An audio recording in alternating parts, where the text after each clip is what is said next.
Hello friends, आज हम लोग मॉडर्न इंडिया डिस्कस करने वाले हैं। ये प्रीलिम्स एग्ज़ाम के पर्सपेक्टिव से काफ़ी इम्पॉर्टेंट है और अमूमन इससे आप 8 से 10 क्वेश्चन एक्सपेक्ट कर सकते हैं प्रीलिम्स एग्ज़ाम्स में।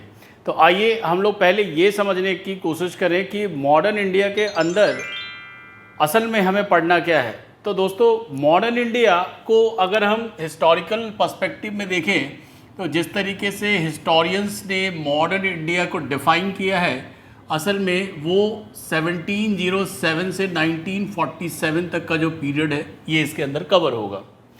अब सवाल ये है कि यहाँ पे जो मॉडर्न इंडिया का डिस्क्रिप्शन है उसके दो हिस्से हैं। इसका जो पहला पार्ट है वो है असल में डिक्लाइन ऑफ सेंट्रल पावर और मुग़ल, जहाँ पे कि मुग़ल कमज़ोर पड़ रहे हैं, और इसके साथ ही साथ क्या है, एमर्जेंस ऑफ रीजनल किंगडम्स या रीजनल पावर्स इन इंडिया। और इसी के पैरेलल एक इवेंट चल रही है जिसको हम देखते हैं कि यह है consolidation of British power in India. कहने का मतलब है कि जो 1800 इस पीरियड को हम लोग 1707 से लेके 1856 तक मान सकते हैं, जहाँ पे कि डलहौजी की डॉक्ट्रिन ऑफ लैप्स वगैरह आ जाती है। इस पीरियड में हम देखेंगे कि एक तरफ इंडिया की जो सेंट्रल पावर है मुगल्स, वो क्या है, डिक्लाइन की अवस्था में है। उनके साथ ही क्या है, इंडिया में रीजनल पावर्स बंगाल, मराठा, अवध, मैसूर, ये सभी क्या है, पंजाब, रीजनल स्टेट्स की तरीके से एमर्ज होते हैं और सेंट्रल पावर क्या है, लैग करती है। ऐसे में ही ब्रिटिश धीरे धीरे अपने आप को एक ट्रेडिंग कंपनी से एक क्या है, एक रूलर की तरीके से इस्टेब्लिश करने की कोशिश करते हैं इंडिया में। और इस तरीके से उन्होंने अपने पावर को कंसोलिडेट किया और 1856 तक का जो डेवलपमेंट है वो इस तरीके का डेवलपमेंट है। दूसरा जो पार्ट है इसको हम लोग कहते हैं फ्रीडम मूवमेंट या स्ट्रगल फॉर फ्रीडम। ये 1857 के रिवोल्ट से 1947, जब तक हमें आज़ादी नहीं मिल जाती तब तक हम लोग इस सेक्शन के अंदर इसको कवर करेंगे। तो अभी जो हमारा टॉपिक है वो बेसिकली वो सेकंड पार्ट है, फ्रीडम मूवमेंट। ज़्यादातर हिस्टोरियंस इस बात से एग्री करते हैं कि इंडिया का जो फर्स्ट फ्रीडम मूवमेंट या पहली जो लड़ाई है आज़ादी के लिए वो 1857 के रिवोल्ट से शुरू होती है। और यहीं पे एक तरीके से देखा जाता है कि जो यहाँ पे फेलियर है वो असल में आने वाले समय के लिए क्या है, एक पॉलिटिकल ऑर्गेनाइजेशन के लिए स्पेस क्रिएट करता है। फिर यही फ्रीडम मूवमेंट क्या है, आगे की तरफ बढ़ता है। दोस्तों, यहाँ पे मैं आपको एक चीज़ कहना चाहूँगा कि अगर आपको मॉडर्न इंडिया का एक बहुत ही क्रिस्प मटेरियल चाहिए तो हमने 60 पेजेस का एक मटेरियल अपलोड किया हुआ है हमारे साइट पे। उसका डिस्क्रिप्शन आपको मिल जाएगा हमारे वीडियो के अंदर। और जब आप डिस्क्रिप्शन सेक्शन में जाएंगे तो आप उसको वहाँ से बहुत ही नॉमिनल प्राइस पे परचेज कर सकते हैं। 60 रुपीज़ का 60 पेज का मटेरियल है। आई थिंक कुछ 49 या 50 रुपीज़ के आसपास है। That will value for money. तो आइए हम लोग डिस्कस करते हैं फ्रीडम मूवमेंट। तो जैसा मैंने पहले बताया आपको कि फ्रीडम मूवमेंट बेसिकली 1857 के रिवोल्ट, 1857 का जो रिवोल्ट है उसके बाद से जो कंटिन्यूअस डेवलपमेंट होते हैं उससे रिलेटेड है, ठीक है। और इसी कड़ी में जो एक बड़ा डेवलपमेंट है वो है establishment of Indian national Congress in 1885, right. Establishment of national Congress क्या है, एक बहुत बड़ी घटना थी। और फिर आगे जाके हम देखते हैं कि यही इंडियन नेशनल मूवमेंट आगे जाके फ्रीडम मूवमेंट को लीड करती है। तो दोस्तों, पहले हम उन परिस्थितियों को समझेंगे। 1857 का रिवोल्ट असल में क्या है, फेल हो जाता है और ब्रिटिशर्स और अपने आप को बेहतर तरीके से इंडिया में ऑर्गेनाइज करने की कोशिश करते हैं।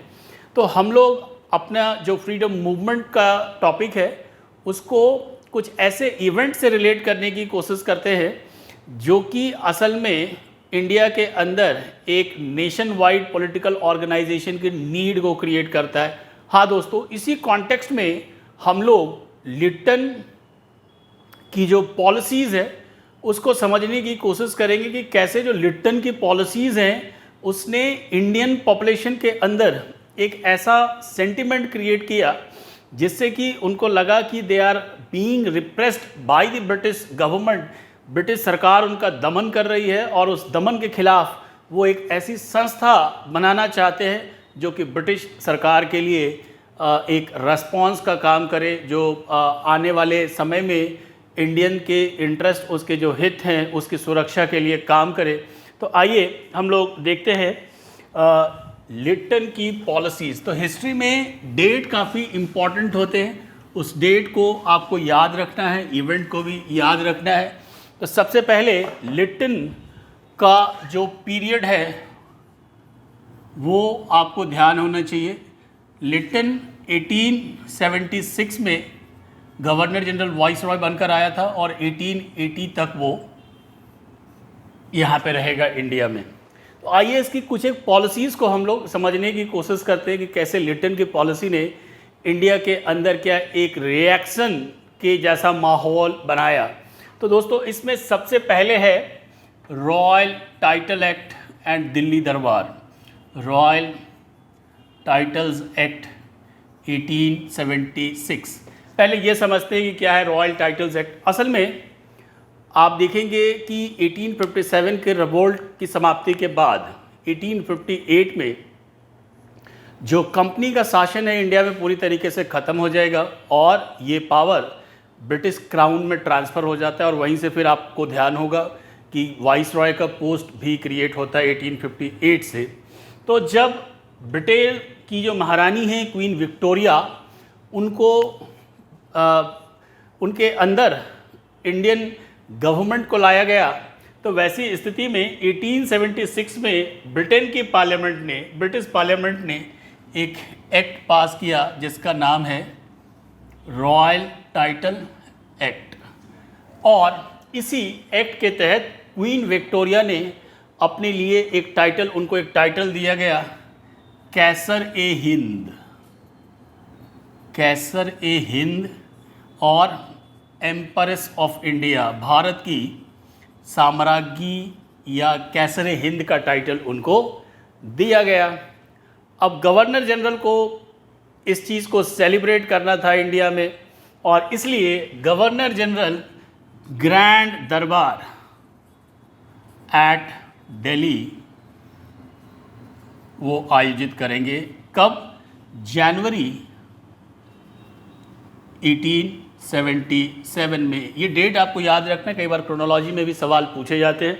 तो रॉयल टाइटल एक्ट के तहत जो ब्रिटिश एम्प्रेस को, विक्टोरिया को, क्वीन विक्टोरिया को जो कैसर हिंद की टाइटल दी गई थी, उसका सेलिब्रेशन दिल्ली में होना था और उसके लिए लिप्टन ने दिल्ली में एक भव्य दरबार का आयोजन किया। इसकी आलोचना इसलिए की जाती है कि जब भारत के कई हिस्सों में अकाल की स्थिति थी, फेमीन की स्थिति थी, वैसे में पैसों की फजूल खर्ची की जा रही थी। दिल्ली में money was being squandered at the function, जिसकी कोई आवश्यकता नहीं थी। ज़्यादा आवश्यकता थी यहाँ पे रिलीफ वर्क की, जो लोग फेमीन से सफ़र कर रहे थे।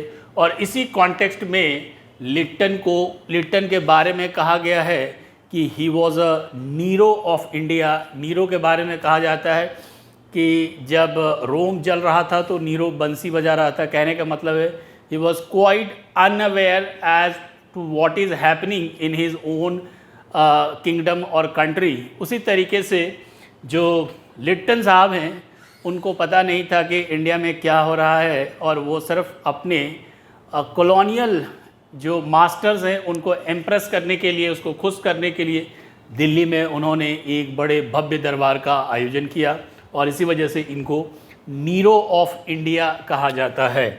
ये टाइटल ध्यान रखिएगा, नीरो ऑफ इंडिया लिप्टन के बारे में कहा जाता है। इनका जो दूसरा कंट्रोवर्शियल डिसीजन था वो है आईसीएस में एज को रिड्यूस करना। जो दूसरा इनका कंट्रोवर्शियल डिसीजन था वो है reduction of age in Indian civil services. reduction of age in ICS from 21 years to 19 years। कहने का मतलब है कि इंडियन सिविल सर्विसेज के एग्जामिनेशंस उस समय लंदन में होते थे, जिसे हम आज IAS कहते हैं, जहाँ जिसके आप एस्पेरेंट हैं।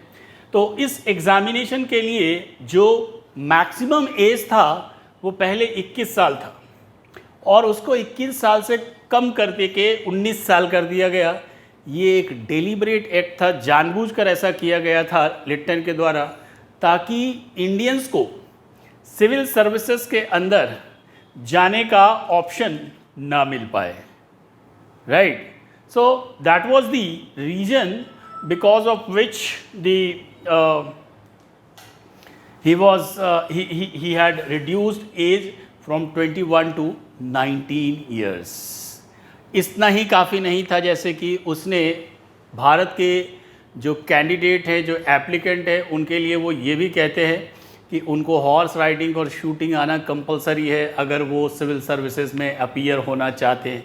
कहने का मतलब ये है कि जो लिट्टन का ऑब्जेक्टिव है, वो सोल ऑब्जेक्टिव ये है कि वो भारत के जो कैंडिडेट्स हैं वो नहीं चाहते कि वो ICS के एग्ज़ामिनेशंस में एंटर हो सके।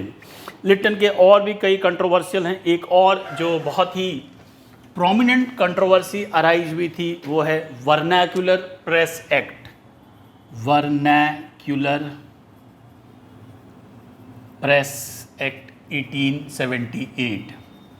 वर्नैक्युलर का मतलब होता है देशी भाषा का अखबार, यानी अदर देन इंग्लिश जितने भी न्यूज़पेपर थे उनके ऊपर कंट्रोल इस्टेब्लिश करने के लिए उसने इस तरीके के नियम बनाए, जिसके तहत कि जो भी पब्लिशर्स हैं अदर देन इंग्लिश, यानी देसी भाषा के जितने भी न्यूज़पेपर के एडिटर हैं, उनको कंपल्सरीली अपने एडिटोरियल बोर्ड के लोगों को डिस्ट्रिक्ट मैजिस्ट्रेट के पास भेजना पड़ता था कि वो क्या अगले दिन पब्लिश करना चाहते हैं।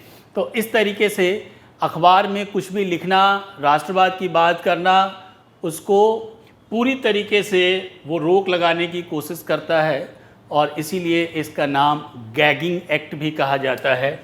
गैगिंग का मतलब होता है मुंह बंद करना। गैगिंग एक्ट भी हिस्टोरियंस ने इसका नाम दिया गया है। ये है वर्नैक्युलर प्रेस एक्ट 1878। और भी इसके कई सारे कंट्रोवर्शियल डिसीजंस हैं, जैसे कि आर्म्स एक्ट 1878। ये एक ऐसा कानून बनाया गया जिसके तहत कि इंडियंस अगर अपने पास कोई भी हथियार रखते हैं तो उसको कैरी करने के लिए या उसके ऑपरेशन के लिए या अपने पास होने के लिए भी, अपने पास रखने के लिए भी उनको लाइसेंस की आवश्यकता थी। अब आप कह सकते हैं कि हाँ लाइसेंस तो होना चाहिए, लेकिन ये पॉलिसी डिस्क्रिमिनेटरी थी, इसलिए कि ये चीज़ ब्रिटिशर्स, यूरोपियंस, एंग्लो इंडियंस, इनके लिए ये मैंडेटरी नहीं था। तो इसका मतलब क्या है, वो इंडियंस के ऊपर ट्रस्ट नहीं करते हैं और इसलिए उन्होंने आर्म्स रखने के लिए ये लाइसेंस का होना ज़रूरी है। और लाइसेंस के लिए फाइनली वो कहाँ जाएंगे, ब्रिटिश गवर्नमेंट के पास जाएंगे। इतना ही नहीं, जो ट्रेडिशनल वेपन्स हैं, यहाँ पे जो आदिम जातियाँ थीं, जो आज भी वो लोग जो जंगल में रहते हैं, वो लोग हथियार, छोटे मोटे हथियार रखते हैं अपने पास, तो उनके लिए भी क्या है, लाइफ मुश्किल हो गई थी। इसका भी काफ़ी विरोध हुआ था। एक और जो उसने बहुत बड़ी गलती थी वो है सेकेंड एंग्लो अफ़गान वॉर। उसने स्टार्ट कर दी थी एंग्लो अफ़गान वॉर। 1878 से 80 तक ये वॉर चलेगा। इसमें बुरी तरीके से ये फेल हो जाते हैं और ये कहा जाता है कि ये इस पर काफ़ी पैसे खर्च किए गए और इसका कोई रिज़ल्ट नहीं था। हालांकि कुछ हिस्टोरियंस मानते हैं कि लिट्टन का ऑब्जेक्टिव यहाँ पे इंडिया का एक नेचुरल फ्रंटियर क्रिएट करना था, एक बाउंड्री क्रिएट करना था, इसीलिए वो अफ़गानों से लगी हुई जो सीमा थी NWFP के साथ, उसको वो डिमार्केट करना चाहता था। खैर जो भी था, ये पूरी तरीके से विफल हो गया और उसके बाद जो लिट्टन की पॉलिसीज़ थी उसने इंडिया के फ्रीडम मूवमेंट में एक अंडर करंट पैदा किया, जिससे कि पॉलिटिकल एक्टिविटीज़ बहुत तेज़ होती है। जितने भी एजुकेटेड इंडियन मिडिल क्लास हैं उनको लगा कि अगर ये ब्रिटिशर्स के अगेंस्ट में कोई पॉलिटिकल ऑर्गेनाइजेशन क्रिएट नहीं करते हैं तो आने वाले समय में इंडियन इंटरेस्ट को प्रोटेक्ट करना काफ़ी डिफ़िकल्ट होगा। और जब ये अनपॉपुलर हुए तो इनके बाद जो दूसरे गवर्नर जनरल और वाइस रॉय आते हैं उनका नाम है रिपन। रिपन ने कोशिश की कि लिट्टन ने जितनी भी रिएक्शनरीज पॉलिसीज़ अडॉप्ट की थी उसको रिवर्स कर दिया जाए, जैसे कि प्रेस एक्ट को उन्होंने ख़त्म कर दिया। उसी तरीके से कोशिश की कि इंडिया में रिफॉर्म किए जाएं ताकि लोगों का दिल जीता जा सके। तो अगले वीडियो में हम आपको दिखाएंगे कि वो इस काम में पूरी तरीके से सफल नहीं हो पाते हैं और फाइनली वो भी बीच में छोड़कर चले जाएंगे 1884 में। और इस तरीके से जो ब्रिटिश कॉलोनियलिज्म है वो पूरी तरीके से एक्सपोज हो जाता है। तो दोस्तों अगले वीडियो में हम इसके बाद का जो टॉपिक है वो है रिपन, उनके जो कॉन्ट्रीब्यूशंस हैं उनको हम डिस्कस करेंगे। और इसके तुरंत बाद ही हम देखेंगे कि जो इल्बर्ट बिल कंट्रोवर्सी अराइज होती है उसने ब्रिटिश कॉलोनियल स्ट्रक्चर को पूरी तरीके से ओपन करके रख दिया। ब्रिटिश जो अपार्टाइड यानी रंग भेद की नीति प्रैक्टिस करते थे उसको भी सामने रख दिया। और सिर्फ ये कोइंसिडेंस ही नहीं है कि 1885 में इंडियन नेशनल कांग्रेस की स्थापना की जाती है। तो असल में हम लोग जो डिस्कस कर रहे हैं वो इंडियन फ्रीडम मूवमेंट के बैकग्राउंड के तौर पर कैसे लिट्टन की जो पॉलिसीज़ हैं उसको हम लोग डिस्कस कर रहे हैं। और फिर इसके बाद फिर जब रिपन आएंगे तो वो और पूरी तरीके से एक्सपोज हो जाता है जब वो इल्बर्ट बिल कंट्रोवर्सी अराइज होती है।